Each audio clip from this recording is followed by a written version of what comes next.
Pessoal, mais uma vez, obrigado pela audiência de vocês. Nós começamos mais um Ponto e Contraponto do Portal Saúde Metabólica.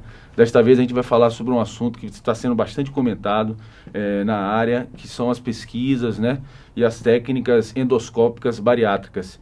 Existe já um nível de estudos que se apresenta e a gente trouxe aqui para esse debate duas pessoas muito importantes, dois profissionais de renome. Eu estou com o Dr. Bruno Martins, endoscopista do Hospital Alemão Oswaldo Cruz, com o Dr. Carlos Schiavon, cirurgião bariátrico, membro da Sociedade Brasileira de Cirurgia Bariátrica e Metabólica. E a gente vai começar esse debate, discutir o que são essas técnicas e a opinião de duas especialidades diferentes.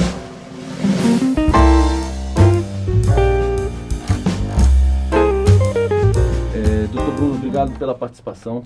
Eu queria que o senhor começasse esse debate nos explicando o que é que a gente tem hoje de técnicas endoscópicas que são aplicadas no tratamento da obesidade e das suas comorbidades. Tá certo. Bom, obrigado a você, Carlos, pela oportunidade de estar aqui participando dessa entrevista, né, desse debate. Hoje temos uma grande pleiade de procedimentos endoscópicos para o tratamento da obesidade, né? A maioria deles ainda em estado experimental, né? Alguns aí a gente já tem na prática. Então, dá para dividir basicamente em procedimentos que atuam no estômago e procedimentos que atuam no duodeno. Dentre os procedimentos do estômago, né, o principal deles é o balão intragástrico, que age ocupando espaço no estômago, com isso reduzindo a saciedade, né? Além desses, a gente tem as aplicaturas endoscópicas, né? Os dois grandes procedimentos desse grupo é a sutura endoluminal, que vai criar uma gastroplastia vertical, que é o Apollo, e a outra sutura é o Pose, que faz algumas aplicaturas no fundo do estômago. Temos também alguns trabalhos com toxina botulínica, alguns trabalhos com marca-passo, estimulação elétrica, e alguns que esvaziam o estômago, uma gastrostomia que esvazia o estômago, mas isso ainda tudo em fase experimental, né? E dentre as terapias que atuam no intestino delgado, no duodeno, né, nós temos o Endobarrier, que tivemos a oportunidade de testar aqui no Hospital Alemão Oswaldo Cruz, né? Esse não está aprovado pela Anvisa, né, está em fase de modificação também pelo produtor. Outras companhias também pegaram a ideia do Endobarrier e estão criando dispositivos semelhantes que atuam na desabsorção de alimentos no duodeno, né? E alguns também bem experimentais ainda, que estudos com ímã, magnéticos, né, que tentam fazer uma anastomose dentro do intestino delgado, também com intuito desabsortivo, né? Quando o senhor fala são técnicas experimentais, elas ainda não são praticadas rotineiramente, nem aqui no Brasil, nem fora do Brasil? Não, são técnicas dentro de protocolos científicos, né? Ainda em fase de aprovação de teste de segurança, teste de eficácia dela. Tá? E é possível a gente falar, até para depois eu passar essa mesma pergunta para o Dr. Schiavon, em relação à duração desses benefícios? Já existem evidências que a gente consegue estabelecer a duração desses benefícios num pequeno, médio e longo prazo? Tá.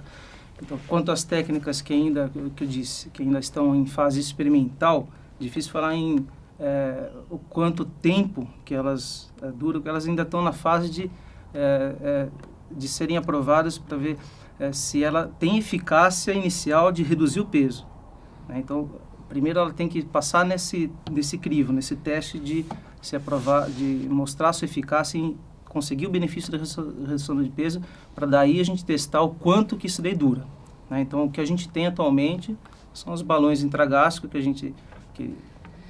gente tem uma expectativa aí de 6 meses, que é o tempo que fica o balão, e depois da retirada do balão, o paciente tem que ser mantido ainda no acompanhamento, senão ele vai ter reganho de peso.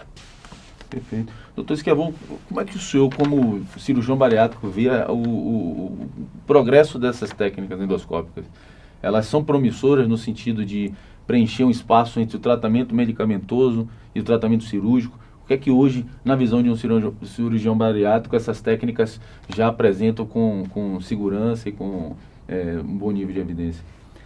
Bom, Carlos, obrigado pelo convite, obrigado ao Bruno também por estar aqui com a gente.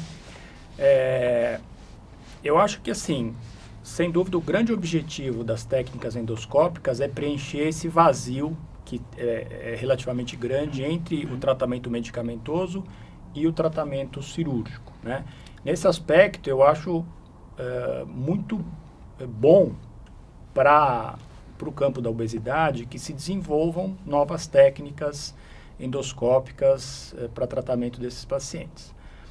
Hoje, como o Bruno falou, a gente tem o balão, que, na minha visão, é um bom instrumento para pacientes com sobrepeso um pouco mais elevado e uma obesidade grau 1, que seria entre um IMC vai entre 27 até uns 33, 34. Acho que ele é um bom dispositivo para ajudar na perda de peso.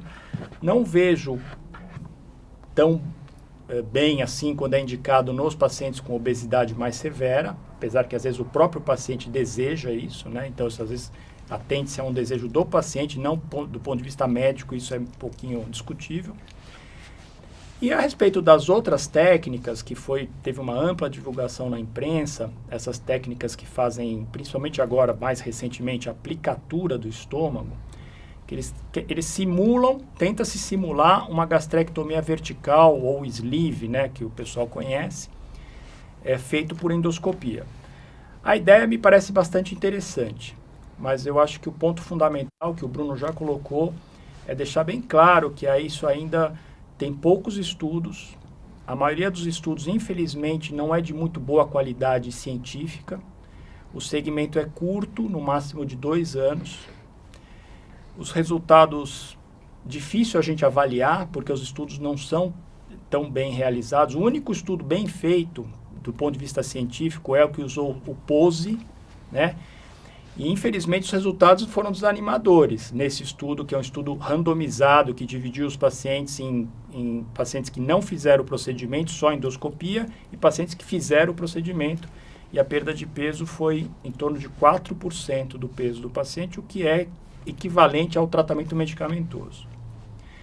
Então, eu vejo que é importante essa divulgação que o portal está fazendo, para os pacientes terem essa noção de que ainda são procedimentos em fase experimental. Tomara que se mostrem eficazes e seguros para preencher esse vazio que a gente conversou. Mas eu acho que ainda não dá para falar isso. Mas quando o senhor fala assim, que ainda há algo a ser provado, o que a gente poderia falar sobre os efeitos adversos e a segurança desses procedimentos? Que aqui hoje a prática e os estudos apresentam. Esses trabalhos que existem na literatura, que não são muitos, como eu disse, e eles têm uma qualidade científica, vamos dizer que não é a melhor possível, mesmo esses trabalhos já mostram alguns efeitos adversos, alguns até graves, como perfuração do estômago, abscesso do fígado, sangramento. Então, assim, veja, o primeiro passo do estudo é definir a segurança, como o Bruno falou. Então, eu acho que precisa se definir se é um método seguro. E aí o segundo passo seria definir o quanto eles conseguem atingir de perda de peso e por quanto tempo, pela durabilidade, né? Então, assim, eu acho que ainda tem que se estudar mais, porque mesmo os trabalhos com um número até nem tão grande de pacientes já mostraram alguns efeitos adversos relativamente graves. Não muitos, mas existem. Tá. Qual é a sua opinião, doutor Bruno, sobre essa questão dos efeitos adversos, da segurança?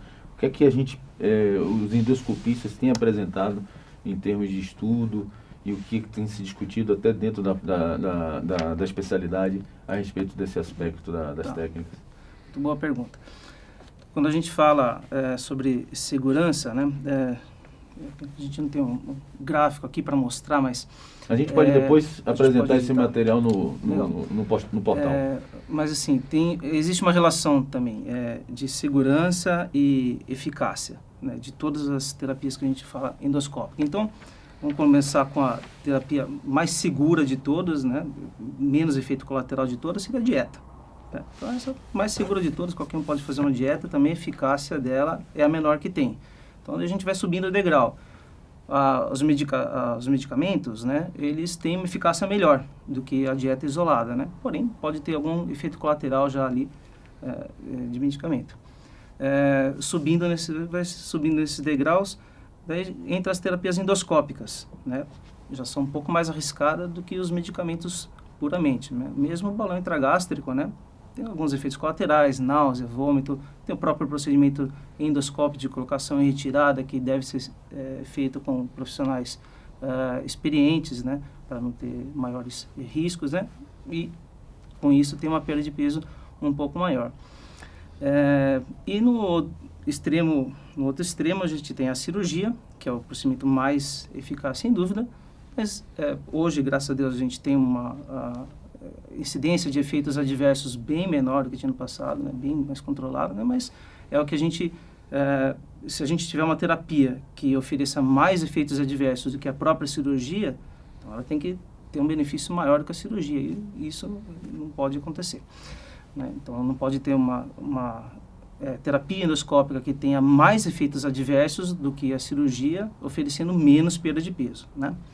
Então, quando a gente fala sobre as suturas endoscópicas, né, eu acho que ela está entre os dois ainda, né? É lógico que a experiência é limitada, nós temos poucos estudos, ainda precisamos de mais estudos, né? Mas, aparentemente, ela, em termos de eficácia e segurança, ela está no meio caminho entre os balões intragástricos e a cirurgia. Perfeito. Esses estudos estão se avolumando no Brasil e fora?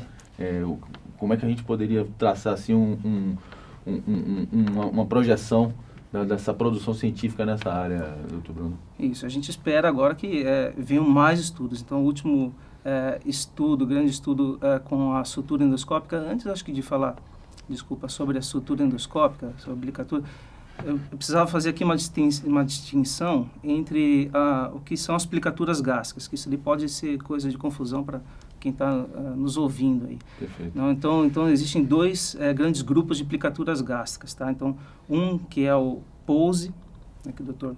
Aurélio comentou aqui, o POSE, que teve esse trabalho que ele comentou, perda de peso de 4%, ele atua fazendo algumas aplicaturas no fundo do estômago, tá? Então, é um dispositivo específico para fazer umas aplicaturas no fundo do estômago, é uma coisa. Isso nós não temos no Brasil ainda, tá?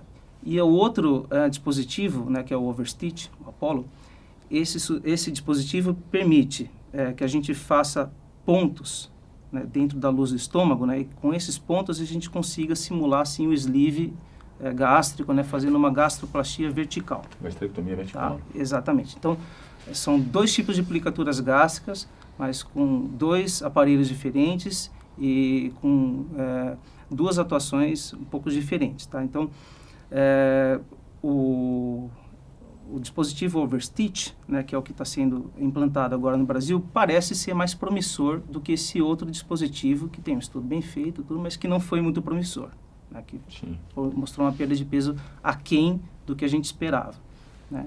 Então, esse dispositivo que agora está chegando no Brasil, o Overstitch, tem um trabalho dele, lançado recentemente esse ano, um trabalho multicêntrico, ou seja, um centro em Madrid, 2 centros americanos muito sérios. Participação brasileira também? Tem participação de endoscopista brasileira, Dr. Galvão, né, mas não em centros brasileiros, né?